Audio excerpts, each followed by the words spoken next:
শরীরের পানিশূন্যতা দূর করতে ৫ ধরনের খাবার খেতে পারেন। খাবারগুলোর নাম সম্পর্কে বলে দিচ্ছি, জেনে রাখুন। নাম্বার ১, শসা। সবচেয়ে বেশি পানি সমৃদ্ধ সবজির মধ্যে একটি হচ্ছে শসা। শসার প্রায় ৯৫%ই পানি থাকে।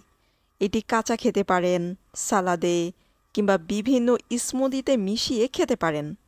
প্রচণ্ড গরম কিংবা শরীরচর্চা করার পর শরীরের পানিশূন্যতা দূর করতে সাহায্য করে।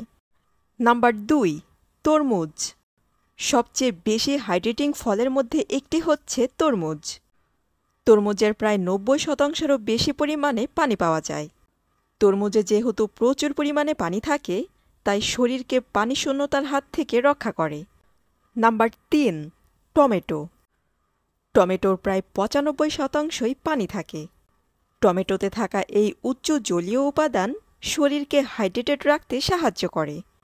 টমেটো খেলে শরীর আর্দ্র সতেজ থাকে, তাই শরীরের পানিশূন্যতা দূর করতে টমেটো খেতে পারেন।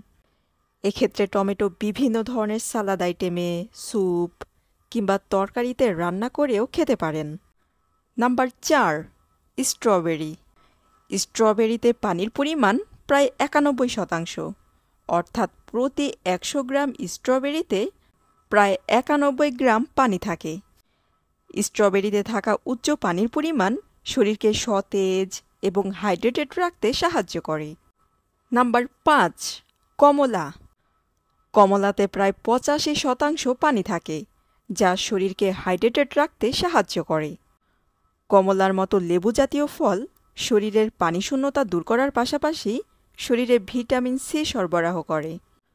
তবে কমলার জুস বানিয়ে খাওয়ার ক্ষেত্রে চেষ্টা করবেন চিনি না মেশানোর।